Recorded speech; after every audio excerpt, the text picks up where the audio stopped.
You are not a coincidence. You were chosen, yet that which is chosen is often targeted. The unseen world is more real than most dare to admit. 2. Names hold meaning in both heaven and hell. To curse a name is to attack destiny. But the name written in light can never be fully owned by darkness. 3. Prayer is not pleading to a distant God.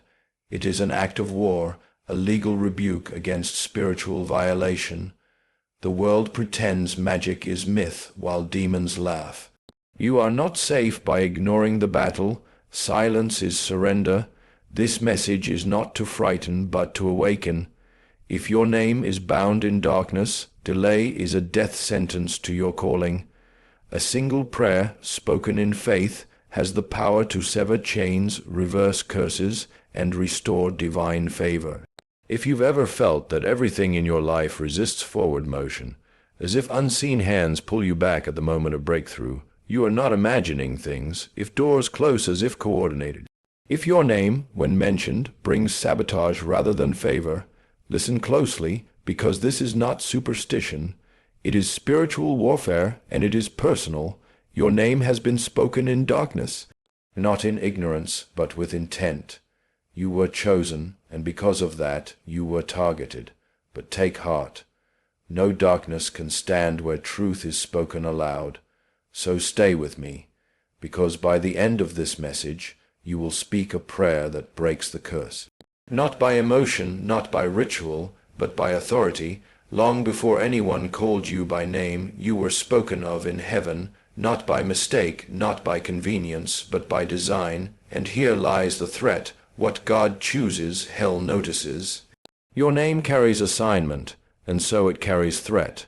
A cursed name is not simply insulted. It is strategically bound, hexed, locked in delay, confusion, and cycles. It is no new thing, this dark practice. Since the days of Babel, men have believed names were nothing, but the unseen realm knows better. Witchcraft doesn't attack you generally. It attacks you by name, because the name is the seat of authority. This is why the command was always, ask in my name. Names open doors. In both realms, do you not know that your silence is agreement? When you do not speak against the curse, it is left to stand. Prayer is not superstition, it is court. Heaven does not move by tears alone, but by testimony. Say the words, break the silence. It is the speech of the faithful that rebukes the whispers of the damned, because chosen doesn't mean comfortable. You carry what the enemy fears. You're not cursed because you're weak, but because you are dangerous to darkness. When kings are born, assassins rise. When your name was inscribed on heaven's scroll, hell scrambled for ink of its own. Do not look back. The curse was real, but so is freedom. Do not live as one pursued. Live as one released, and remember, you were named by the light. No darkness has the final word. You are not a coincidence. You were chosen. That may sound lofty or poetic, but it is not meant to flatter you. It is meant to confront you with a truth that most people spend their lives trying to escape, that existence is not neutral, and your life is not random. There is a war unfolding across dimensions, a spiritual reality more enduring than the flesh and concrete around you, and at the center of it, your name has been mentioned, not metaphorically, literally. To be chosen is not to be spared. It is, in many ways, to be singled out for trouble. When something is chosen, it is set apart, and what is set apart becomes a target. The notion that spiritual battles are reserved only for prophets or priests is one of the greatest deceptions of modern thinking. No, the war doesn't begin when you believe in it. It begins when you are born, and the moment you step closer to your purpose, closer to that thing for which you were created, the opposition intensifies. Not from people, but from powers, not visible ones, but those ancient forces that know your name even when you don't yet know who you are. This is the great discomfort of being chosen. You attract what you didn't invite. You draw the fire of forces that hate light simply because you carry some of it. The enemy of your soul does not require your cooperation to curse you. He only needs your ignorance. The truth is, spiritual darkness has often moved against you before you ever moved toward God, and that is not because you're cursed by birth, but because you were born with the potential to become something devastating to the kingdom of lies. Let that sink in. Hell does not waste resources. It targets those who matter. If you are under attack, it may not be because you're doing something wrong. It may be because you are close to doing something right. And while many dismiss this kind of thought as fantasy or mysticism, the ones who suffer in silence know better. They feel the pattern: breakthroughs that collapse at the last moment, relationships that implode without cause, dreams that fade just before they solidify. Coincidence or coordinated resistance? To understand the attack, you must first understand the battlefield. It is not earth, it is not flesh, it is not even visible. The mind, the spirit, the name, that is where war is waged. And your name, that signature of your existence, carries weight in that realm. It carries your identity, your calling, your authority. When that name is targeted, everything attached to it is undermined. This is why black magic and curses are not simply superstitions or tribal legends. They are misused understandings of spiritual laws. Even those who serve darkness know names matter. The scriptures don't treat names lightly. Names were given to change destinies. Jacob became Israel, Saul became Paul. Names are not labels, they are assignments. So when someone speaks your name in dark places, they are attempting to rewrite your assignment, to rewire your authority, to bend your destiny around the will of another. This is not fiction. This is the kind of thing the ancient world understood, and that modern man, in his arrogance, has chosen to forget, and yet forgetting doesn't make it untrue. Ignoring a fire does not prevent it from burning. You may not see the wires of the trap, but you feel it in your life, and you ask yourself why. Why does everything feel so much harder than it should? Why do your victories feel short-lived? Why do cycles repeat? Why does your progress decay just when you reach the edge of something good? Because you are in a battle you were never taught to fight. Because something has identified you as a threat. Because you carry a potential that hell fears more than you recognize. Because you were chosen, not for ease, but for impact. And here's the part that matters most. Being chosen is not the same as being enslaved to hardship. The attack reveals the value, but it does not define your end. You may have been cursed, resisted, and bound. But if you were marked in darkness, you can be unmarked in light. You have not been disqualified. You have been noticed. And everything hell has done to silence you is evidence of what heaven placed inside you. The first step toward freedom is not some complicated ritual. It is recognition. Recognition that your struggle is not random, that your story is not ordinary, that your name, even now, echoes with significance. You are not merely surviving life, you are surviving an assault. You were chosen, and that, above all else, explains the war. There is a deep misunderstanding in the modern world, a dangerous one, that names are just sounds, nothing more than a formality of communication. We say a name, write it on documents, answer to it in crowds, and assume it carries no weight beyond practical use. But those who have tasted the edge of spiritual reality know better. Names are more than identity, they are instruments. They open doors and close them. They are spoken in blessing, and they are invoked in cursing. They are marked by purpose, and they can be twisted by the forces of darkness to lock that purpose away. In the spiritual realm, names are not passive. They are active carriers of meaning, power, and inheritance. In fact, a name is often the first thing that darkness seeks to corrupt, because if a name is corrupted, confused, defiled, or redirected, then so is the life attached to it. This is not theory. It is a pattern older than any religion, a fact understood by the ancient world long before modern minds chose to mock it. To curse a name is to go after the root of identity. It is a direct assault on calling, authority, and destiny. Ask yourself, why would those who practice black magic, witchcraft, or ritual spells so often insist on knowing your full name before they do their work? It's not coincidence. It's because in many spiritual systems, both righteous and wicked, the name gives access. To speak a name in a ritual is to summon the essence of the one who bears it. This is not fantasy. It is misused spiritual principle. In the hands of darkness, a name becomes a target, a way to tie down, to restrict, to distort. And for those who think this is just mythology or cultural folklore, remember this. Even in the most revered and sacred texts, the power of names is clear. God introduced himself by name. He gave new names to those whose lives he changed. He warned not to take his name in vain.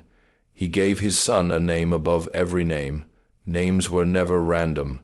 They were never ornamental. They were declarations of essence.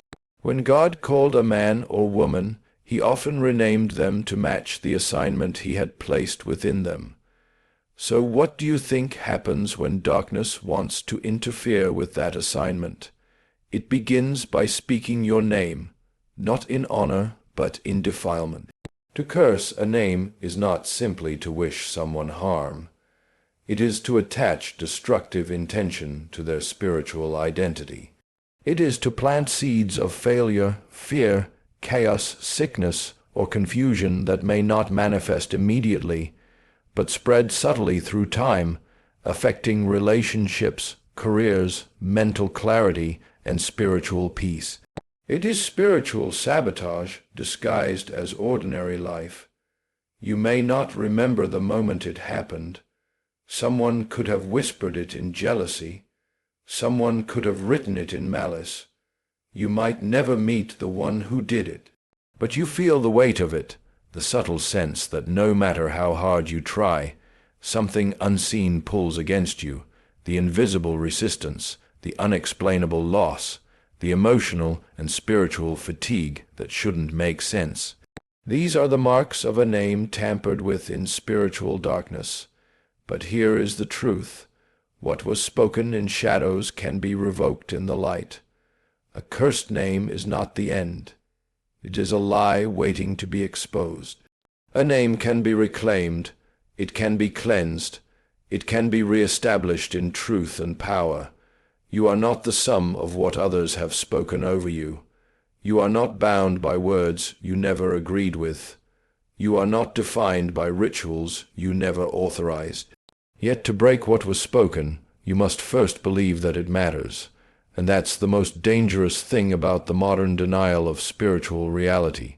It keeps people bound by curses they don't even believe exist. The enemy does not need your permission if he already has your ignorance.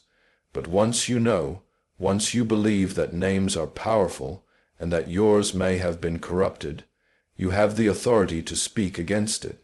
Not by superstition, not by ritual, but by divine right, by aligning your name with the name that is above every other. So speak it, reclaim it, break what was spoken, because your name was not made for curses. It was made for glory. It was written not in ink, but in the heart of the one who gave it meaning. And no shadow, no chant, no darkness can ever outlast the light once it's been called by name. There are moments in life when every natural effort fails, when logic runs dry, when therapy cannot reach the root, when advice from friends sounds like noise, and even rest brings no renewal. In those moments, you begin to sense that the resistance you're facing is not coming from the surface, but from something deeper, older, unseen. And though the modern mind resists this conclusion, the soul knows you are under spiritual assault. But what then? What can a person do when the enemy is invisible and the weapons of the world are useless? The answer is not retreat, and it is not despair. The answer is prayer, not the soft, empty muttering that has lost all meaning in many religious routines, but true prayer, sharp, alert, spoken with authority and belief. Prayer is not the ritual of the helpless. It is the legal language of the chosen. When you pray, you do not merely wish. You do not merely cry out. You step into the unseen courtroom of the heavens and make declarations that carry weight in both worlds. Those who understand this do not treat prayer as decoration. They do not see it as religious performance or background noise for quiet mornings. They understand what many have forgotten, that prayer is a weapon. And not just any weapon, but one crafted by the Creator himself for direct confrontation with evil. It is a sword of truth, forged in eternity, designed to tear through the cords of darkness that attempt to entangle your destiny. You must understand this. Spiritual warfare is not won by physical effort. It is won by words, spoken in faith, rooted in truth, and aimed with precision. Just as darkness uses incantations, chants, and rituals to carry out its curses, so too the light has its own language. When you pray, you are not simply speaking into the air. You are addressing real entities, real forces, real barriers. And every word you say in alignment with divine truth is like fire in the spirit realm. The enemy does not fear your emotions, but he fears your voice when it carries authority. He does not tremble when you panic, but he flees when you declare. This is why prayer must be reclaimed, not as tradition, but as warfare. Not as habit, but as confrontation, because many people pray, but they pray like victims. They ask weakly, with doubt as their foundation. That kind of prayer has no power. It is noise. True prayer is built on the understanding that you have legal right through the blood of the one who gave you his name, his righteousness, and his authority. You pray not as a beggar, but as a son or daughter of the King. You declare not as a guest in the kingdom, but as an heir of it. You speak not to earn favor, but to enforce it. And in the face of black magic, curses, and spiritual entrapment, this kind of prayer is not optional. It is essential. Because curses are spoken words with demonic agreement, they are structures of intent built to delay, confuse, and destroy. You cannot dismantle them with willpower. You cannot outthink them. You cannot ignore them into disappearance. They must be answered, and they must be broken, and there is only one force in the universe that has the power to do that completely: the Word of God, spoken through the mouth of a believer who knows their authority.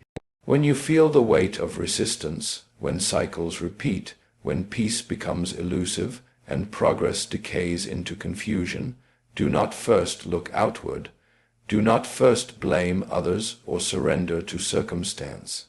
Begin with prayer, not because it is the last resort, but because it is the first strike. Stand in your room, alone if you must, and speak aloud, against the curse, against the resistance, against the lies whispered in the dark. You do not need to know the full history of what was done against you to break it. You only need to stand in truth and speak with boldness. This is how curses are shattered. This is how chains fall. This is how the atmosphere around your name, your calling, your family, your purpose begins to shift. One prayer at a time, one declaration after another, not because the words are magical, but because they are lawful. Because when heaven hears agreement from earth, it moves, and when you pray from that place, not as a religious act, but as a spiritual weapon, you become unstoppable. The enemy counts on your silence. He thrives in your ignorance, but when you open your mouth in truth, everything begins to change. So do not whisper your freedom, declare it. Speak like someone who knows that darkness has already lost the war. Pray like someone who believes that the light is already rising, because it is. Not all battles announce themselves with thunder. Some arrive quietly, threading themselves into your everyday life so subtly that you mistake war for routine struggle. When an aim has been spiritually targeted, Cursed, bound, marked by dark intent. It rarely feels like a horror movie or some dramatic supernatural invasion. It feels like exhaustion, like confusion, like delay that doesn't make sense, like potential that never becomes reality. And because it feels ordinary, many people never realize what they're facing. They blame themselves. They call it bad luck. They settle into cycles they were never meant to live in, all while something dark smirks in silence, feeding off their unawareness. If your name has been targeted, the signs are there. They are often subtle but consistent, like background noise you've learned to live with. The first and perhaps most common sign is the repetition of failure without clear cause. You put in the work, you plan, you hope, you almost reach it, and then, without logic or warning, it crumbles again. And again, it happens enough times that you stop dreaming, stop expecting, stop building. You begin to call it your reality. But what if that repetition isn't natural? What if something unseen is interfering just enough to keep you from crossing the finish line every time? Another sign is relational breakdown without explanation. You love deeply, you pour yourself into people, you try to build healthy bonds, but it always ends the same way: misunderstanding, betrayal, distance. It's as if something whispers in the ears of others behind your back, or perhaps it stirs conflict out of nowhere. If your name is cursed, it can affect how others perceive you. It can create invisible friction. People begin to misunderstand your motives. They doubt your heart. They withdraw. It feels personal, but it's often spiritual. There is also the fog of the mind, the sudden inability to focus, the crippling self-doubt, the confusion that clouds every decision. You may be intelligent, capable, wise even, but under a spiritual assault, your clarity is hijacked. You guess every step. You make uncharacteristic mistakes. It's as if something is pressing down on your mind, sapping your ability to think freely. This isn't just anxiety or stress, it's oppression. You feel it, and no amount of sleep or self-care seems to clear it. Perhaps most telling is the sense of delay, the feeling that your life is always just a few steps behind where it should be. Not because you're lazy or indecisive, but because doors never seem to open when they should. Opportunities vanish at the last moment. You find yourself stuck in places you were meant to pass through. You see others move forward while you wait, not out of failure, but from something you can't quite name. It is spiritual stagnation, a delay imposed by a name that has been spiritually bound. Health is another arena where spiritual targeting manifests. Recurring sickness that doctors can't explain. Exhaustion that sleep cannot fix. A heaviness in the body and soul that makes movement feel like wading through mud.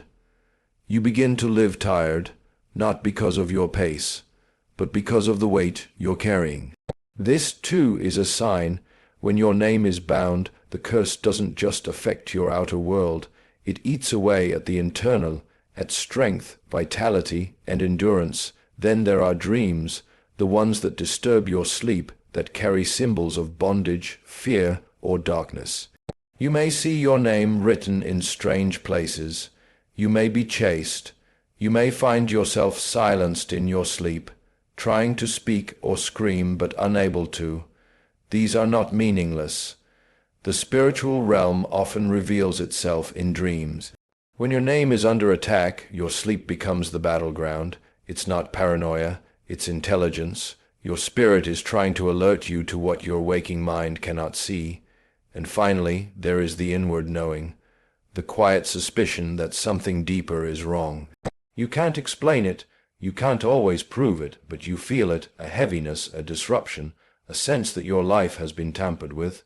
If you feel that, don't dismiss it, don't call it dramatic. That knowing is the whisper of your spirit, warning you that your name has been mentioned where it never belonged. And if that is true, it means your name has power, power enough to be feared, power enough to be fought. But recognizing the signs is not meant to frighten you. It's meant to wake you, because what is recognized can be resisted. What is named can be unbound, and what is cursed can be cleansed. If your life carries these signs, it is not too late. It is not hopeless. In fact, it's the beginning of clarity, and clarity is where the battle turns. Nothing in the spiritual world moves without reason. There are no accidents in that realm. When darkness targets someone, it does so with strategy. It moves not randomly, but with specific intent. That is why it's crucial to understand this truth. If a curse has been sent against you, it is not because you are weak. It is because you are a threat. Darkness does not waste effort. Evil does not war against the irrelevant. If your name has been targeted, if your path has been opposed, if your destiny feels under siege, it is because the enemy saw something before you did. He saw your calling, he saw your potential, he saw what you would become if you were ever truly free, fully awake, and fully aligned with your purpose. And that vision frightened him enough to act against you early, sometimes even before you were aware of who you were. That's how the enemy works. He attacks early. He attacks when you're vulnerable. He attacks in childhood, in seasons of ignorance, in moments of trauma, using pain and confusion as spiritual doors. Not because your life was cursed by default, but because something about your existence carried an assignment so powerful that it had to be interrupted before it took root. Many people don't understand this. They assume being under attack means they are broken, sinful, or flawed beyond redemption. But in truth, attacks are often confirmations of significance. The greater the opposition, the greater the hidden potential. So why was the curse sent? Because your life carries weight, because your voice carries influence, because your mind carries vision, because the anointing on your name carries impact that goes far beyond you. You may think your struggle is personal, but it is not. It is generational, it is territorial, it is historical. The enemy doesn't just fear you, he fears what will shift when you become who you were born to be. He fears the family line that will be healed. He fears the cycles that will be broken. He fears the people your story will rescue. That is why he moved to confuse your identity before it could fully form. Some of you were targeted through rejection, others through betrayal, some through chronic failure, financial drought, addiction, fear, or sickness. All of these are not the root. They are the fruit of a deeper intention. To distract you, to wear you down, to keep you in a state of questioning your worth. Because if he can make you doubt your own name, he doesn't have to destroy you. He just has to delay you long enough that your potential never fully manifests. And this strategy is ancient. In every generation, in every spiritual battle, the tactic has remained the same. Attack the chosen while they are unaware. Send curses wrapped in emotional trauma. Send attacks disguised as misfortune. Send spiritual resistance that makes the road so difficult that even the faithful begin to question if God truly called them. This is not coincidence, it's design, and if you're in the middle of it, you need to know it's not because something is wrong with you. It's because something is powerful inside you. If only you knew what the enemy knows about you, you'd stop living in defeat. You'd stop playing small. You'd stop accepting delay as destiny. The reason hell moved against you is because heaven placed something in you. Something pure, something dangerous to darkness, something that cannot be replicated, something that, if fully awakened, would turn everything around you upside down. This is why the curses were sent. This is why your name was spoken in dark places, not because of what you did wrong, but because of what you were born to do right. And here is where the shift happens, when you recognize that the attack was a compliment in disguise. When you realize that you are not cursed because you are weak, but because you are chosen. When that revelation takes root in your heart, you stop living like a victim. You start standing like a warrior. The curse may have slowed you down, but it did not stop the calling. The resistance may have silenced your voice for a season, but it did not erase your authority. You are still chosen, still dangerous, still carrying what darkness fears, So now the question is not why the curse was sent. The question is what you will do now that you understand it. Will you stay in confusion, or will you rise in clarity? Will you bow to the lie, or will you break it with truth? Because now you know the curse had a purpose, but so does your life, and that purpose is greater. Freedom doesn't come by accident. It must be seized with intention. When your name has been cursed, spiritually targeted, or tied to darkness, you don't break free by ignoring it. You don't break free by hoping it will pass. You break free by aligning your life, your words, and your identity with the one who holds authority above every power of darkness. You must reclaim what was spoken over you, not by others, but by heaven itself. To reclaim your name is to take back your identity from the grip of lies, because that is what a curse ultimately is, a lie given legal power through spiritual agreement. Somewhere, somehow, someone partnered with darkness to speak against your name, maybe in jealousy, maybe in hatred, maybe in ancient rebellion, but no matter how it began, its power lies in agreement. And that is where you start, by breaking that agreement, not just by emotion, but by declaration. The words that were once used to bind you must be met with greater words, words rooted in divine truth. You do this by naming the bondage, confronting it head on. You say, every word spoken against me, every curse released over my name, I reject and revoke by the authority given to me. This is not mere ritual. It is the re-establishment of spiritual order. You are declaring war on what has secretly warred against you, and when you speak from alignment with truth, the unseen world must respond, because truth is not just concept, it is force. It displaces lies the way light displaces darkness. Next, you must align your life with what your name truly means. Too many people walk through life agreeing with the false definitions that were cast over them. They adopt identities of shame, failure, fear, or insignificance. But your true name, the one that was written for you before you were even born, is saturated with calling, promise, and divine design. You don't reclaim it by merely desiring freedom. You reclaim it by walking like someone who is already free. That means changing how you speak, how you think, how you make decisions. You stop living under the shadow of the curse. You stop playing small because of the fear that's been stalking you. You start moving in boldness, not because you feel bold, but because your freedom demands it. There is power in what you consistently speak over yourself. If the curse came through words, then restoration must come through words as well. That means you must begin declaring what is true. I am not forgotten. I am not bound. I am not broken. My name is cleansed. My name is blessed. My name is sealed in light. These are not affirmations. They are decrees. And when spoken from a spirit aligned with God, they carry weight far beyond emotion. They begin to reshape the atmosphere around you, but reclaiming your name also means surrender, because you cannot break free from spiritual bondage while clinging to pride, bitterness, or secret sin. Darkness thrives in places that remain hidden, but when you bring every part of your life into the light, even the broken, shameful, or confused parts, you allow grace to rush in. There is no healing in pretending. There is only healing in honesty. Surrender is not weakness. It is the point where heaven meets earth, and only the surrendered can truly be free.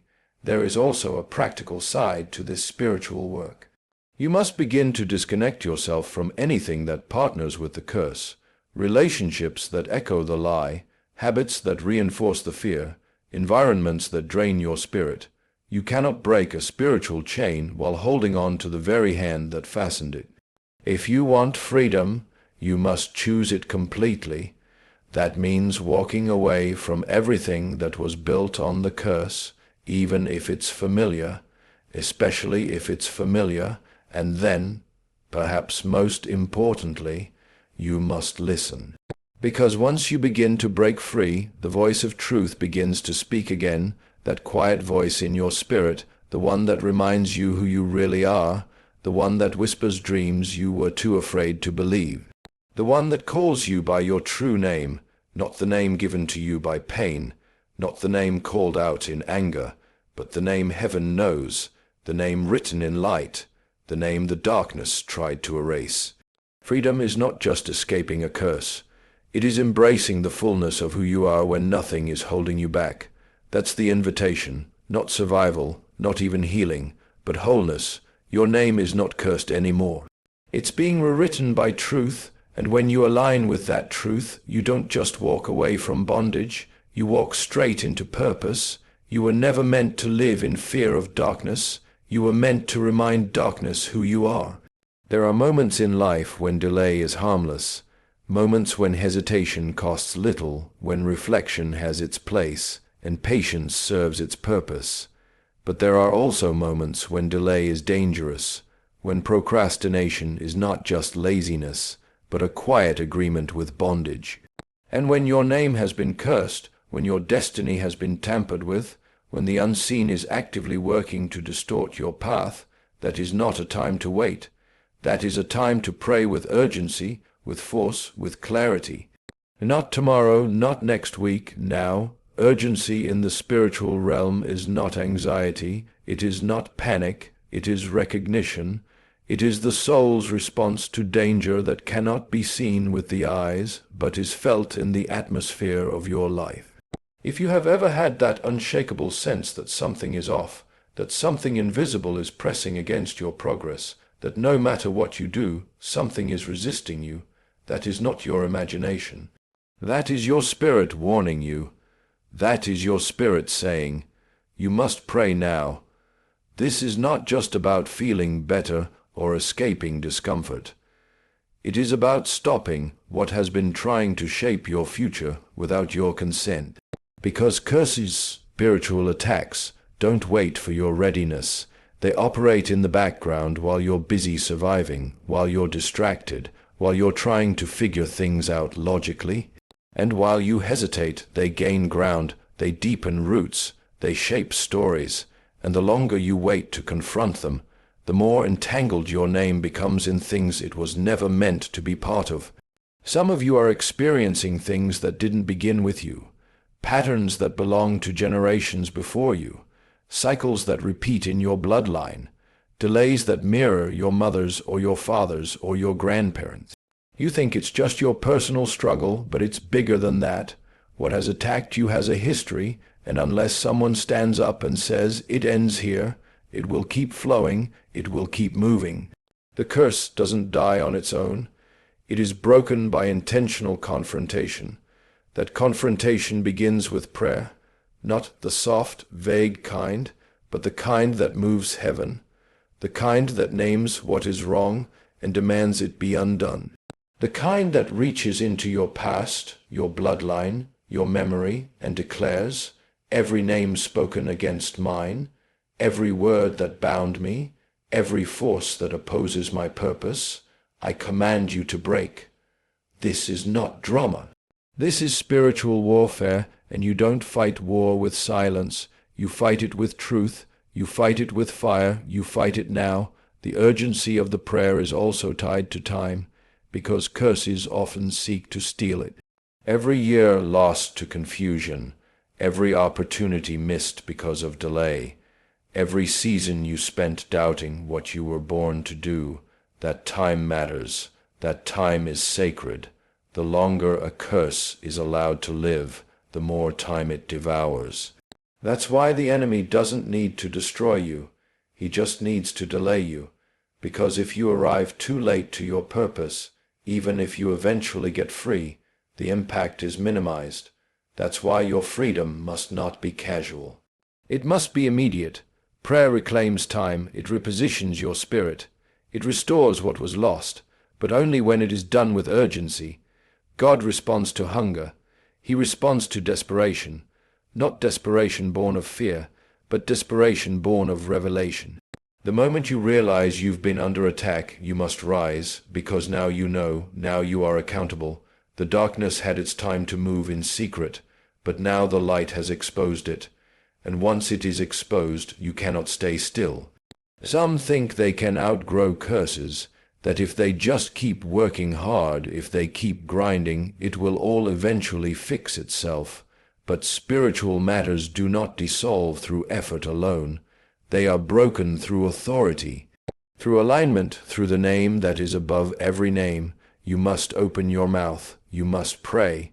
You must take your place in the fight, because your silence is permission, and your permission has cost you enough.